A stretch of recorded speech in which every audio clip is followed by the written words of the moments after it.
자, 오늘은 본문 말씀을 중심으로 레위기가 이제 거의 다 끝나갑니다. 제가 레위기가 끝나면 다른 거 좀 준비하고 있는 게 있는데, 레위기가 이제 한 다음 주, 한 2주 정도 있으면 끝날 것 같아요. 자, 오늘은 본문 말씀을 중심으로 형벌을 기쁘게 받으면 이라는 제목으로 오늘 26장, 사실상 레위기가 끝나는 장이에요. 사실상 27장이 있기는 하지만 뭔가 첨부된 어떤 부록과 같은 성격을 가지고 있기 때문에 사실상 레위기의 내용은 26장에서 다 끝난다고 말해도 무관합니다. 자, 오늘 26장 오늘 본문 말씀을 중심으로 형벌을 기쁘게 받으면 이라는 제목으로 오늘 말씀을 좀 나누도록 하겠습니다. 자, 오늘은 말씀을 시작하면서 본문을 다루기에 앞서서 회개에 대한 오해를 먼저 풀고 오늘 본문 말씀을 좀 들어가야 될 것 같아요.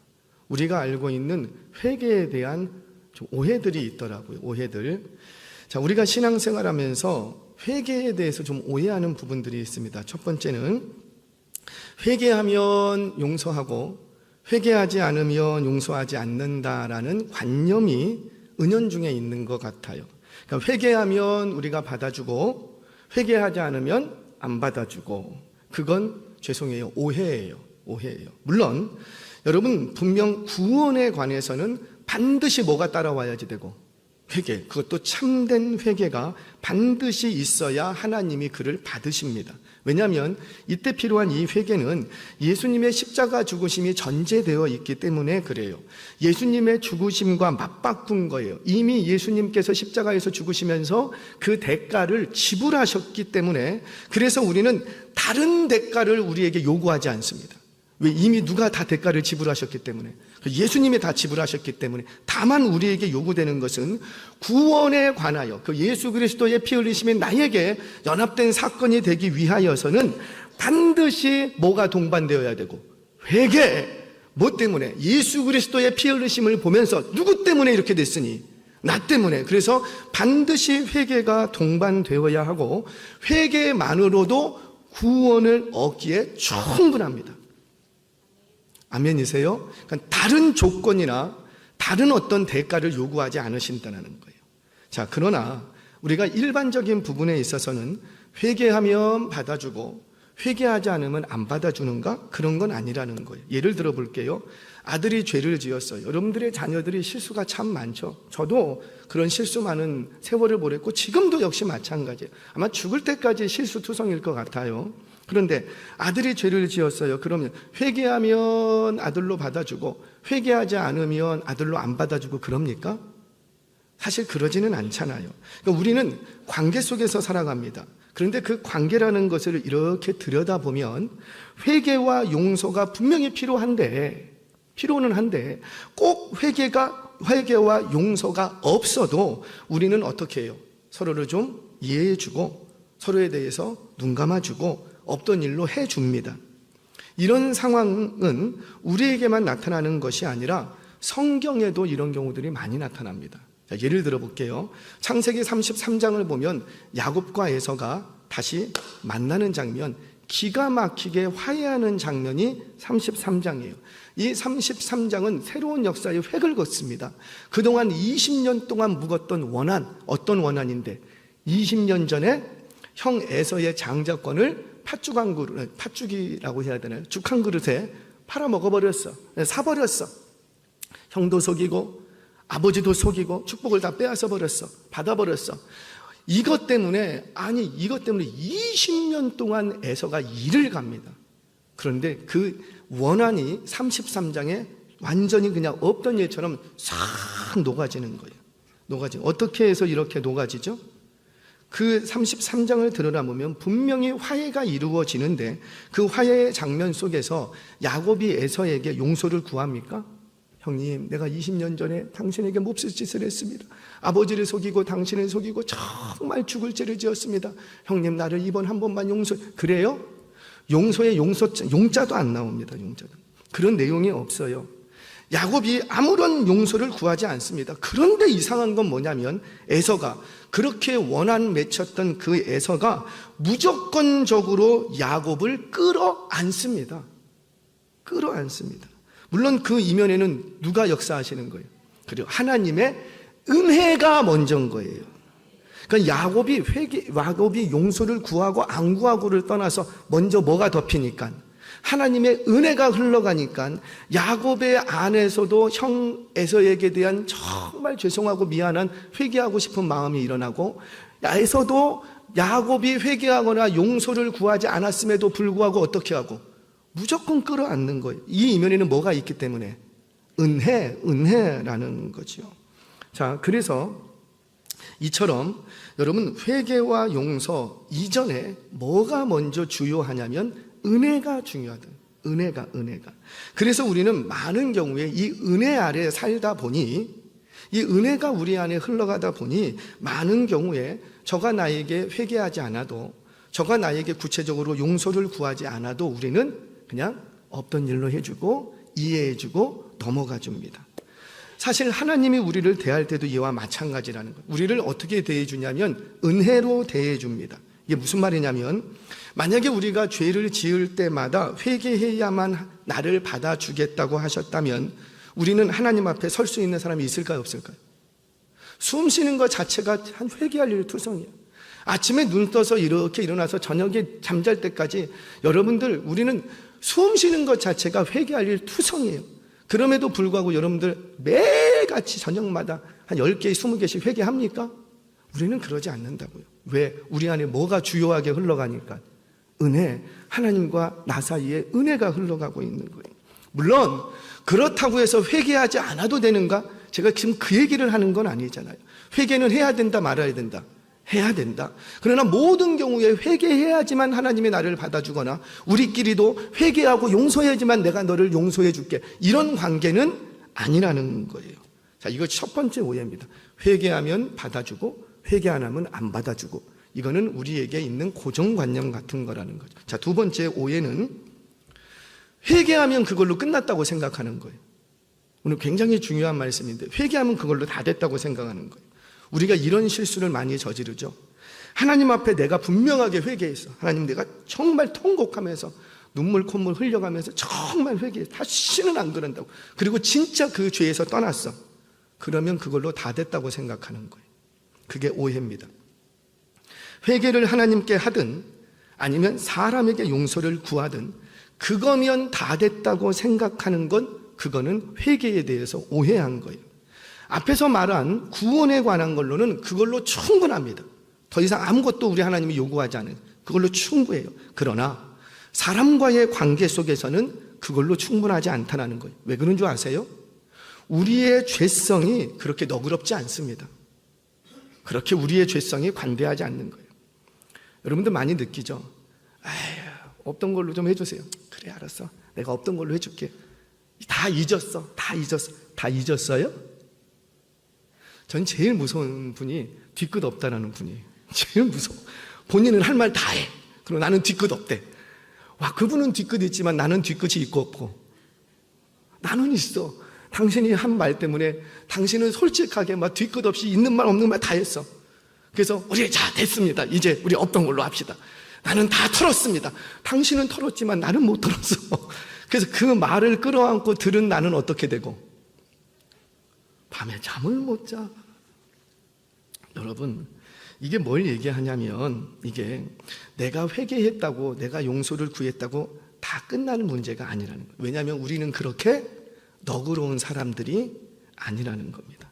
그래서 하나님께 회개했을지라도 우리는 때때로 하나님으로부터 형벌을 받아야 되는 때가 있는 거예요. 물론 모든 죄에 대해서 하나님이 다 형벌하지는 않으세요. 그랬다면 우리 남아날 사람 한 명도 없어요. 하지만 때때로 내가 하나님 앞에 회개했을지라도, 진정으로 회개했을지라도 하나님이 내리시는 회초리를 맞아야 될 때가 있다 없다? 있다라는 거예요. 이 형벌을 주시는 이유는 뭐냐면 내가 회개하지 않았기 때문에 주시는 것이 아니라 이 형벌을 받음으로 나의 굳어진, 강팍해진 나의 마음을 낮추시는 거예요. 동일한 죄가 내 안에서 활동하지 못하도록 만드시는 거예요. 또 내가 저지른 죄가 얼마나 무서운 것인지를 다시 한번 깨닫게 하시는 거예요. 그래서 하나님께서는 내가 회개했음에도 불구하고 때때로 나를 형벌을 내리실 때가 있는 거예요. 자, 물론 사람과의 관계에서도 마찬가지입니다. 사람과의 관계에서도 아주 선생님 제가 잘못했습니다. 집사님 권사님 나를 좀 용서해 주세요 라고 입으로만 말하면 끝나면 되는가? 아니라는 거예요. 입으로만 끝나니까 어떻게 돼요? 계속 동일한 상황이 다시 발생합니다. 그래서 성경은 하나님께서는 우리에게 뭘 요구하시냐면 너희 사람들끼리 회개하고 용서하고 서로 받아줄 때 회개는 했을지라도 반드시 어떻게 해라? 그 피해 입은 부분에 대해서 보상해라. 속건제를 드려라. 너가 잘못했으면 이웃에게 가서 분명하게 회개하고 잘못했다고 용서를 구하고 회개해라.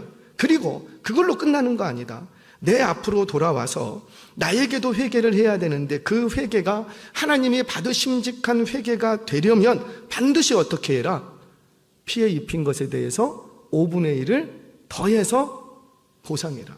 보상해야, 그에게 피해 보상을 해야 이 회개가 진정한 회개라고 내가 받아주겠다는 거예요. 왜 이렇게까지 하시는 거예요? 우리 하나님이 뭐 부족해서 그러십니까? 그게 아니라 나의 회개가 입술로만 하는 회개가 아니라 진정한 회개가 되도록 하기 위한 하나님의 안전장치라는 거지. 저는 오늘날 우리 그리스도인들이 사회에서 손가락질 받는 이유가 뭔가? 죄를 안 지어서 손가락질 받는가? 그거 아니라고요. 죄를 짓더라도 뭐가 없기 때문에. 첫 번째는 회개가 없어. 잘못했습니다라고 얘기를 안 해. 두 번째는 속건제를 안 드려. 아유 미안해 앞으로 내가 조심할게. 그리고 끝나면 안 된다니까요. 반드시 어떻게 해야 되고 좋은 곳에 데려가서 밥도 사드리고 선물도 하나 해드리고 이거 받고 좀 나를 좀 이해해줘. 거기까지 가야 되는데 우리는 거기까지 안 가. 입술의 고백으로 끝나면 물질적인 보상은 안 해도 된다고 생각하는 거예요. 그래서 우리는 세상으로부터 손가락질을 받습니다. 그리고 같은 상황, 비슷한 상황이 또다시 나한테 생기면은 그런 방식으로 또 일을 처리하는 거예요. 그래서 우리는 반복된 죄를 계속 반복하는 거예요. 사랑하는 여러분, 내가 회개했을지라도 혹여나 그에 따른 형벌이 있다면 기쁘게 받으시기를 바랍니다. 여러분, 기쁘게 받는다는 게 뭐예요? 기쁘게 받는다는 것은 매맞음에서도 할렐루야 그런 얘기가 아니라 이 하나님의 형벌, 내가 저에게 5분의 1을 더 보상해야 되는 것, 이것을 함으로써 내 죄로 인정한다는 거예요. 그리고는 마땅히 내가 받아야 될 형벌로 받겠다는 거예요. 이게 바로 기쁘게 형벌을 받는 거예요. 자, 그러면 이것이 바로 진정한 회개의 모습 아니겠습니까? 회개한 사람에게는 마땅히 이런 것들이 나타나죠. 이것이 바로 진정한 겸손의 모습이라는 거예요. 자, 그러면 우리 한번 성경을 보겠습니다. 오늘 40절, 41절 말씀 같이 한번 읽겠습니다. 시작. 그들이 나를 거스른 잘못으로 자기의 죄악과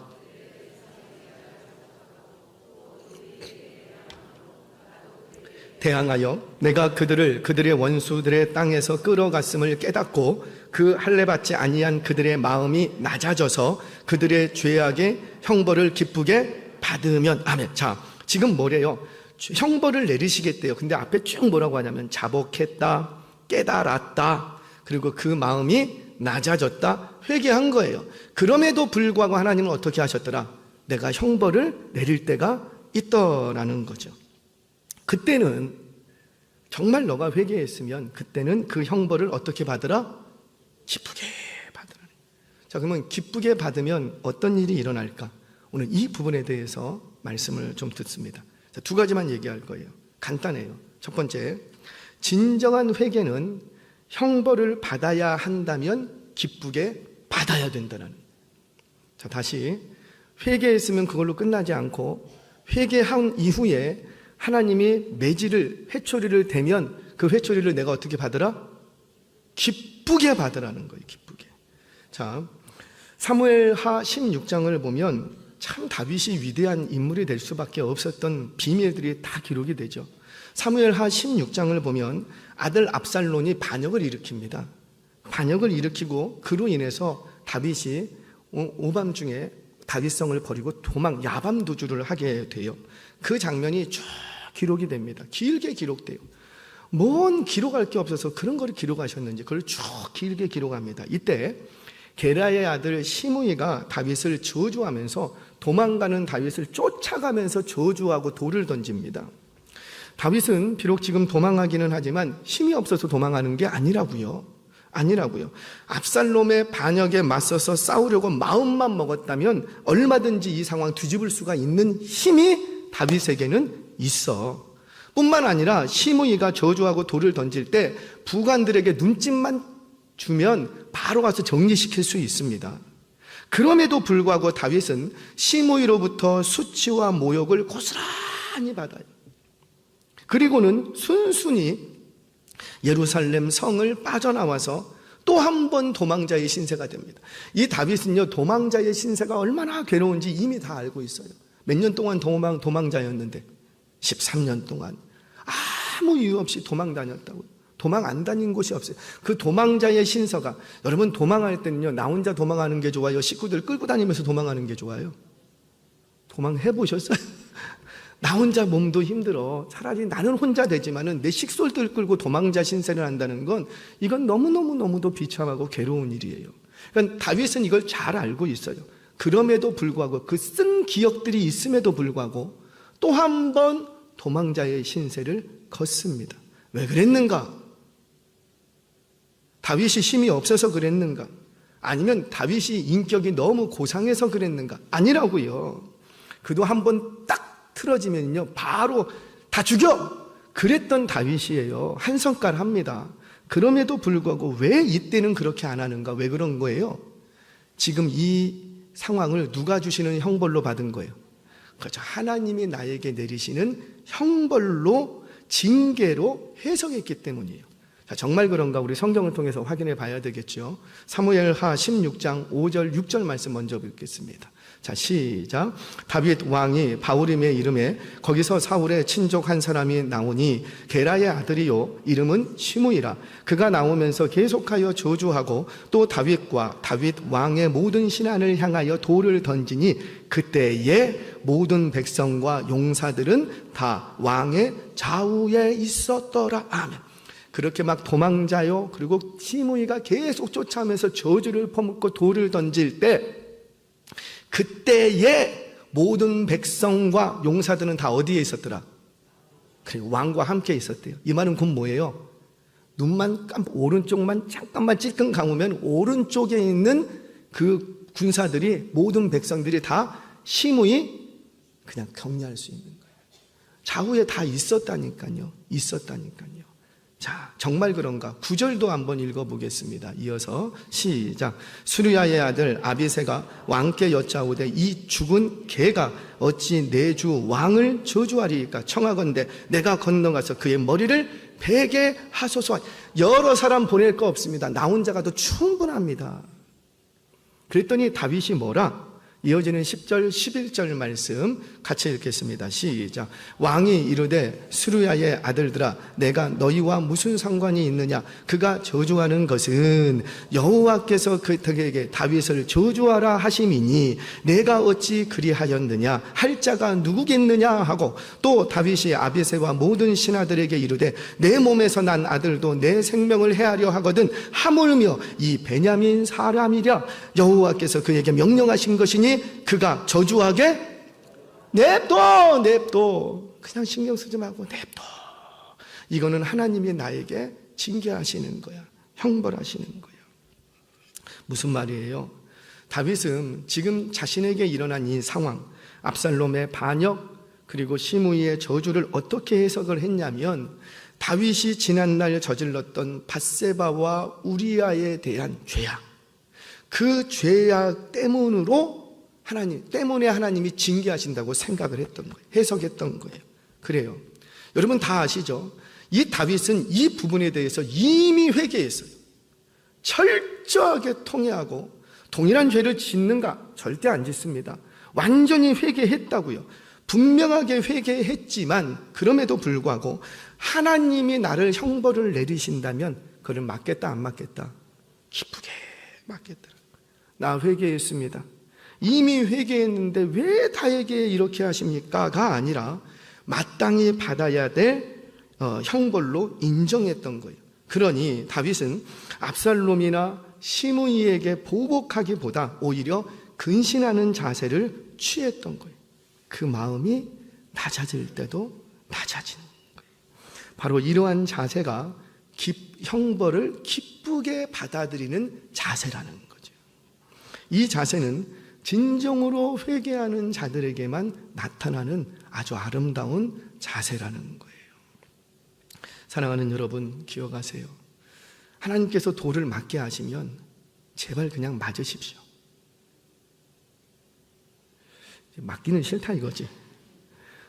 돌을 피하려고, 돌 날아온다고 이 주먹만한 짱돌이 날아오는 그거 맞기 싫다고 이리 피하고 저리 피하고 뒷걸음질을 하다가는 낭떠러지로 떨어지는 수가 있어요. 하나님이 낮추실 때는 왜 나를 낮추십니까? 그러지 말고 그냥 입 꽉 다물고 그냥 낮아지시는 거예요. 머리 위로 지금 하나님이 큰 칼을 휘두르고 계시는데 왜 칼을 휘두릅니까? 하고 고개 쳐들다가는 어떻게 되는 거예요? 한 칼에 날아가는 거예요. 한 칼에. 그래서 지혜로운 사람은 하나님이 돌을 맞게 하면 그냥 맞는 거예요. 나를 낮추시면 그냥 낮아지는 거예요. 그런데 문제는 뭐냐면 우리가 이것을 잘 알면서도 나는 회개했다라는 이유 때문에, 자기는 회개했대. 회개했다고 하면서도 돌은 맞기 싫은 거예요. 비방당하고 나 회개했는데 왜 나를 비방해? 나 회개했는데 왜 나를 저주당해? 그건 싫은 거예요. 내가 회개했으니 나는 창피당하는 건 싫다라는 거예요. 우리의 기도의 대부분이 다 이 기도 아닙니까? 돌을 피하려는 기도. 누가 막 돌을 던져, 주여 저 손모가지를 부러뜨려 주시고 제발 이 돌 안 맞게 해주시고 이 진토덩이에서 나를 일으키시고, 우리의 기도가 대부분이 그거지요. 주님, 왜? 나는 회개했습니다. 나 회개했사오니 제발 이 돌 좀 안 맞게 해주세요. 우리의 기도의 대부분은 다 이렇습니다. 수치스럽다라는 거예요. 창피하다라는 거예요. 부끄럽다라는 거예요. 내가 하나님 앞에 울며 회개할 수는 있지만 사람들 앞에서 수치당하고 창피당하고 싶지는 않다라는 거예요. 사랑하는 여러분, 우리 냉정하게 보세요. 이게 진정으로 회개한 모습입니까? 냉정하게 객관적으로 봐서 우리는 세례교인이 될 때 다 고백했어요. 세례받을 때 어떻게 고백했어요? 교회에 7위에 복종하겠습니다. 그런데 정작 7위 하면 이 교회에 사랑 없대. 언제부터 우리가 이렇게 됐지요? 우리 예수님은 우리의 죄를 위해서 십자가에서 그 모든 수치와 창피와 모욕과 비방을 다 당하셨는데, 그런데 나는 회개했으니 나는 그런 거 당하는 거 싫다라는 거예요. 사랑하는 여러분, 교회가 더 순결해지려면 권징과 치리가 말씀대로 시행되어야 하는 거예요. 아멘 하세요? 이거는 제 말이 아니잖아요. 제 말이 아니잖아요. 고목사의 논리가 아니잖아요. 왜냐하면 교회는 천국이 아니기 때문이에요. 그래서 권징과 치리는 필요한 거예요. 말씀이 다스리는 아주 특별한 곳이기는 하지만 아직 완전히 영화롭게 되지 못한 죄인들이 모인 곳이에요. 그래서 성경 공부할 때 제가 유독 강조하죠. 세상에는 오직 한 부류의 인간밖에 없다. 두 부류의 인간밖에 없다. 어떤 인간이요? 용서받은 죄인과 아직 용서받지 못한 죄인. 저는 불신자라는 말보다는 비신자라는 말이 맞다고 생각을 해요. 아직 모르잖아요. 저분이 내년에 예수 믿고 구원받을지 누가 어떻게 알겠어요? 그러니까 이 세상에는요, 딱 두 부류밖에 없어요. 용서받은 죄인과 아직 용서받지 못한 죄인. 그러니까 우리는 다 뭐라는 거예요? 죄인이라는 거예요. 나는 죄이지만 하지만 하나님의 은혜로 나를 의롭다 해주셔서 용서해 주셨을 뿐 나는 역시 죄인이었다라는 거예요. 그런 죄인들이 모여 있는 곳이니 어때요? 은혜가 주도하는 교회는 그 은혜 아래서 합당한 권징과 치리가 시행되어야 되는 거예요. 하나, 둘, 셋, 넷. 여기만 하면 아멘 하세요? 이거는 제 얘기가 아니에요. 아멘. 자, 교회에 권징과 치리가 왜 필요한가? 제가 구체적으로 세 가지 측면의 유익이 있기 때문에 필요합니다. 첫 번째는 교회를 순결하게 만듭니다. 교회를 순결하게. 내가 저지른 죄가 아니에요. 제가 성경 공부할 때 신방을 갔던가요? 이렇게 앉아 계시는데, 권사님들이 이렇게 앉아 계시는데 제가 한 권사님께 물었어요. 집사님, 여기 앞에 계신 집사님 묻겠습니다. 지난 주일 선교 제목이 뭐였죠? 이러면 옆에 있는 분들이 긴장합니다. 그러니까 옆에 있는 사람한테도 말할까봐. 그러면서 옆에 물어본 당사자는 아무 생각이 없어요. 제가 알아요. 많이 경험해봤기 때문에. 갑자기 물어보면 알면서도 대답을 못해.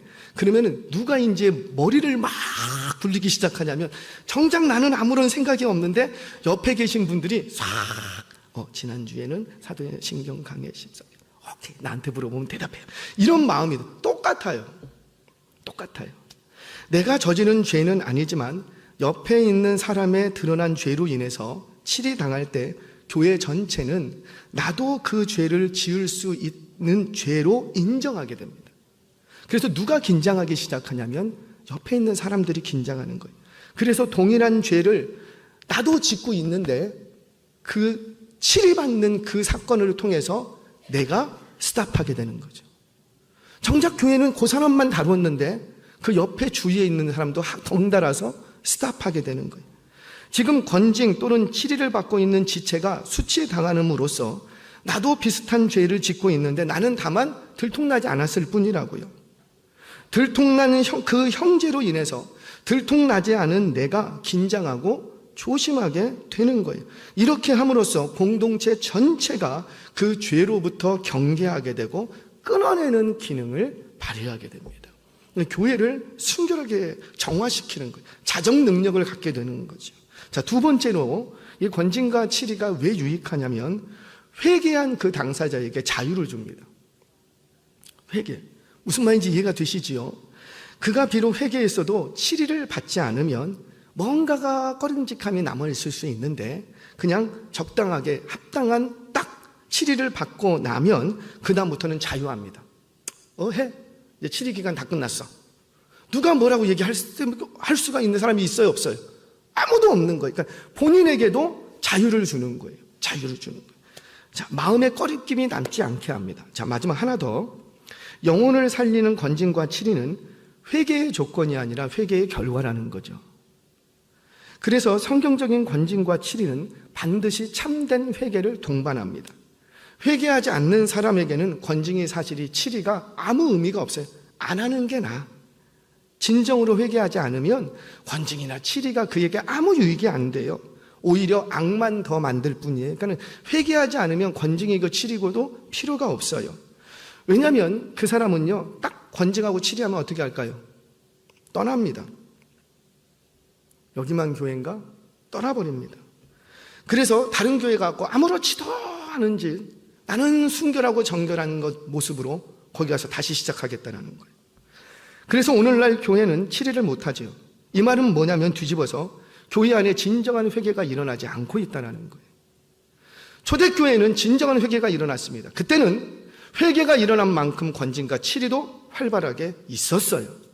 그런데 현대교회로 오면서부터 점점 없어집니다. 그 말은 뭐냐면 진정으로 회개하고 자복 회개하는 사람이 점점 더 줄어들고 있다는 거예요. 물론 저는 본인이 진정으로 회개했다면 회개했음에도 불구하고 그 죄가 공개될 때 부끄러워서 떠날 수 있다고도 생각합니다. 떠나려면 떠날 수 있다고도 생각해요. 그러나 떠나려거든 치리 다 받고 떠나시기 바랍니다. 그래야 그 치리가 그 영혼을 살리는 거예요. 그래서 다른 곳에 가서 동일한 죄를 범하지 않게 됩니다. 이게 진정한 회개의 모습이라는 거죠. 그런데 그거 싫답니다. 왜? 이유는 딱 하나. 내가 잘못도 인정하고 회개는 하는데 그거 받기는 부끄럽다라는 거예요. 들통났다라는 거예요. 창피해서 내가 이 교회를 못 다니겠다라는 거예요. 여러분, 이건 참된 회개의 모습이 아니라는 거죠. 그래서 회개한 사람에게는 적절한 권징과 치리가 시행되어야 하는 거예요. 그 치리를 기쁘게 받으면 그는 진정으로 회개하는 것이고 후에 동일한 죄를 범할 확률이 낮아집니다. 안 한다고는 말 못하겠고 확률은 줄어드는 거예요. 왜? 그 할례받지 못했던 마음이 치리와 권징을 통해서 낮아졌기 때문입니다. 그런데 나 회개했습니다. 이 말만 듣고 권징과 치리가 없으면 그의 회개는 확인할 수 없을 뿐더러 그것이 그에게 나쁜 습관이 되어서 훗날 동일한 죄를 범할 여지를 남겨둘 수가 있는 거예요. 제가 아는 교회가 있어요. 여러분들도 다 아세요. 이름만 되면 한 2만 명 모이는 교회니까 이름만 되면 다 압니다. 그 목사님과 식사 자리가 있었어요. 이렇게 했는데, 고 목사, 이번 주에 무슨 일이 있었는 줄 알아? 무슨 일이요? 치리했어. 웬 치리요? 여러분, 한 교회에서 치리나 권징이 자주 있겠습니까? 가뭄에 콩나들이 있는 거지 뭘 자주 있겠어요? 그런데 대체적으로 이 누가 치리를 받냐면 그 교회 장로님, 권사님, 구역장, 교구장 이런 리더분들이 받더라는 거예요. 여러분, 당연하죠? 새 가족을 치리하는 교회들이 있겠습니까? 없죠. 신앙이 있으니까, 신앙이 있음에도 불구하고 그런 실수를 했기 때문에 교회에서는 그분을 알기 때문에 치리를 하는 거지. 그래서 어떻게 했습니까?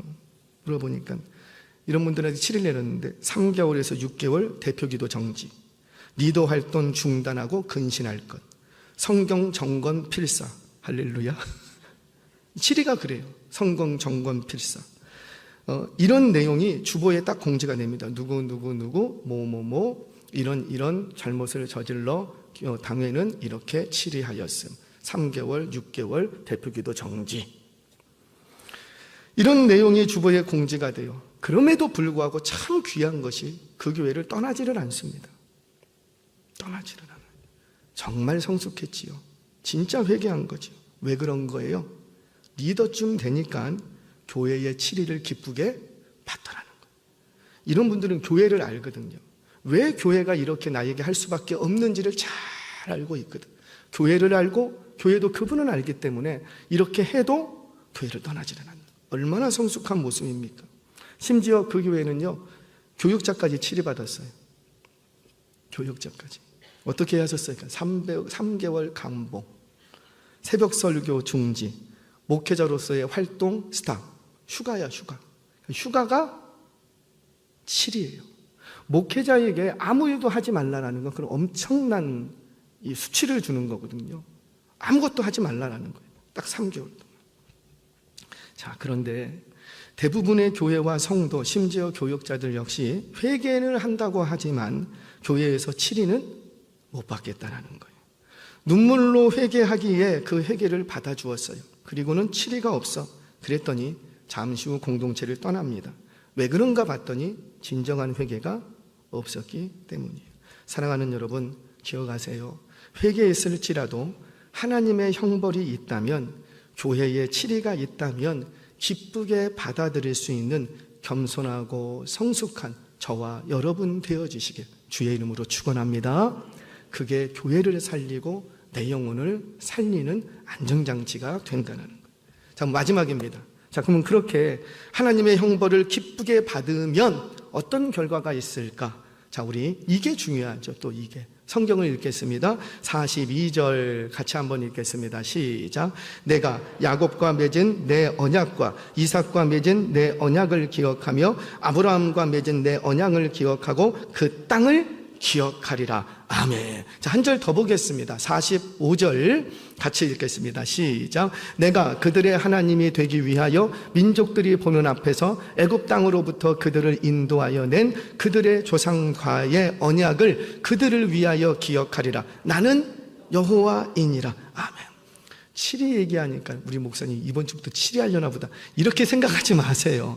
아니, 그런 거 아니에요. 치리와 권징은 성숙한 관계에서만 가능한 거예요. 그때가 오기를 저는 기대합니다. 그때가 오기를. 저도 여러분들 앞에, 여러분도 제 앞에 서로 회개하고 눈물로 치리를 주고 기쁘게 치리를 받는 이 정도로 성숙한 공동체라면 그 교회는 정말 이 땅에 소망이 될 수가 있는 거예요. 자, 여하튼 간에, 자, 그렇게 형벌을 다 받으면 하나님이 한 가지 약속해 주시는 게 있어요. 그게 뭐라? 기억하며 기억하고 기억하겠다라는, 한마디로 기억해 주겠다라는 거예요. 자, 여기서 이 기억하다라는 말은 자주 여러분들이 이제는 좀 들어서 익히 알 거예요. 히브리 말로 자카르라고 합니다. 자카르라는 게 뭐였어요? 마음에 새겨 넣는 거예요. 칼을 어디다 품어요? 자칼. 이게 자칼. 칼을 어디다 품는다고요? 가슴에. 그러니까 자칼이라는 말은 기억하다, 단순히 메모리가 아니라 가슴에 새겨 놓겠다, 이런 뜻이에요.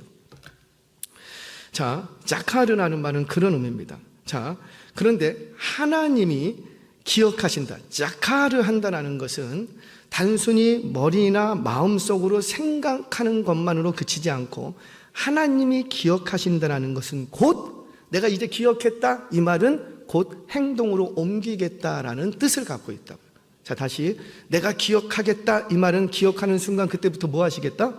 행동으로 옮기겠다라는 거예요. 그러니까 뭘 기억하시고 뭘 행동하시겠다라는 거냐면 오늘 본문에는 구체적으로 두 가지를 얘기를 합니다. 하나는 아브라함과 이삭과 야곱과 맺었던 그 언약, 그것을 내가 기억하겠다. 그리고 다른 하나는 그 땅을 내가 기억하겠다. 그 땅이 어떤 땅인데 바로 아브라함과 맺었던 내가 너희에게 주리라 했던 그 땅.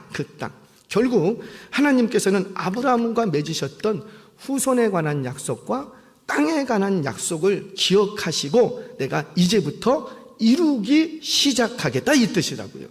자, 사랑하는 여러분, 하나님께서 기억하시면 반드시 그곳에는, 하나님이 자카를 하시면 반드시 그곳에는 구원과 회복의 역사가 일어나는 거예요. 왜? 우리 하나님이 뭘 기억하시니까? 우리 가정을 향한 구원 계획, 나를 향한 하나님의 뜻과 그 계획을 기억하시고 그 계획을 이루기 시작하겠다는 거예요. 자, 정말 그런가? 우리 성경을 통해서 확인하고 말씀을 마치겠습니다. 자, 우리 두 사람을 좀 보려고 그래요. 첫 번째는 우리 삼손을 좀 들여다보죠. 사사기 16장 28절 말씀 같이 한번 읽겠습니다. 하나님이 기억하시면 어떤 일이 벌어지는가? 자, 시작. 삼손이 부르짖어 이르되 주 여호와여 구하옵나니 나를 생각하옵소서. 여호와여 구하옵나니 이번만 나를 강하게 하사 나의 두 눈을 뺀 블레셋 사람에게 원수를 단번에 갚게 하옵소서 하고 아멘. 지금 여기서 나를 생각하옵소서, 이 말이 생각이라는 말이지, 자카르, 나를 기억해 주소서, 이 뜻이. 여러분, 삼손은 지금 어떤 상황이에요? 쇠사슬로 꽁꽁 묶여 있고 두 눈이 꼽혀 있는 상태예요. 그런데 그런 상태에서 이제 자신의 힘을 다 잃어버렸다고요. 그리고는 우스갯거리가 돼 있어요. 수치와 모욕을 다 당하고 있어요. 그런데 그 상황 속에서 기도합니다. 하나님, 나를 좀 기억해 주세요. 어떤 기억이에요? 그 옛날 내가 하나님 앞에 나 신으로 하나님 앞에 드려진 바 되지 않았습니까? 하나님은 나를 통해서 이 땅을 구원하시려고 하는 하나님의 언약과 계획이 있지 않습니까? 그거 한 번만, 다시 한 번만 기억해 주세요 라고 기도를 합니다. 그랬더니 하나님이 기억하시겠대요. 기억하시니까 어떻게 됩니까? 없던 힘이 생기고 두 눈이 뽑혀서 보이지 않는데 그날 죽였던 블레셋 민족이 그 전에 죽였던 그 사람들의 숫자보다 이 한 날 죽은 숫자가 훨씬 많았대요. 뭐예요? 그 삼손을 통해서 이루시고자 했던 구원과 회복의 역사를 이루시더라는 거예요. 우리 하나님이 뭐 하셨는데? 기억하시니까. 한 사람 더 보죠.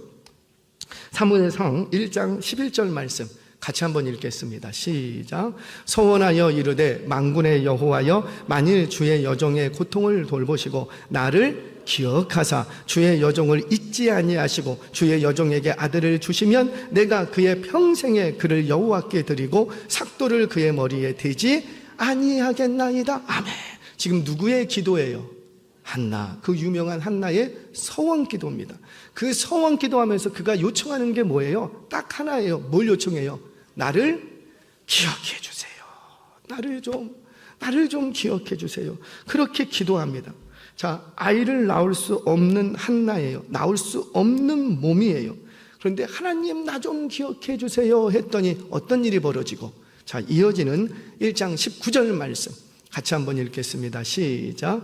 그들이 아침에 일찍이 일어나 여호와 앞에 경배하고 돌아가 라마의 자기 집에 이르니라. 엘가나가 그의 아내 한나와 동침하며 여호와께서 그를 생각하신지라.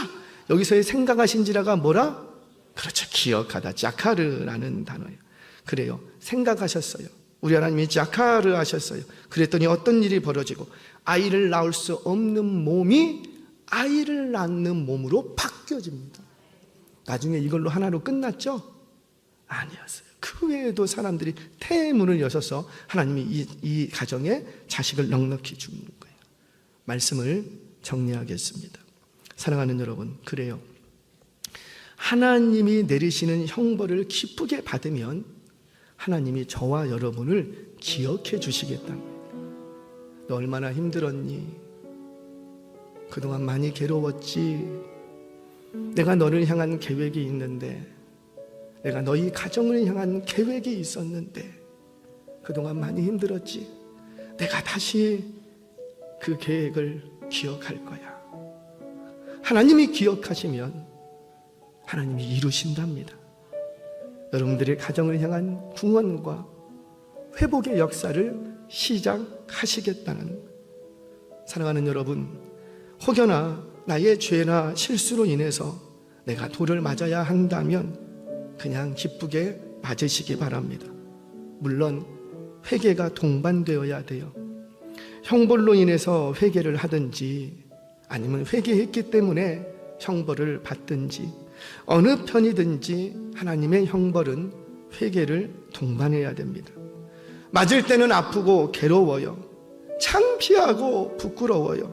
하지만 그때마다 우리 예수님 더 창피하고 수치를 당하셨는데 그 예수님이 당하셨던 수치와 부끄러움을 기억하면서 그 모든 모욕을 우리 예수님이 당하셨는데 하물며 나일까 보냐, 이 마음으로 하나님이 수치를 주시면, 하나님이 창피를 주시면 그냥 받으시기를 바랍니다. 그러면 반드시 하나님께서는 우리를 향한 그 하나님의 계획과 뜻을 기억하시고 반드시 구원하시며 회복하시며 너는 내 백성이 되고 나는 너의 하나님이 되리라, 이 언약을 이루실 줄로 믿습니다.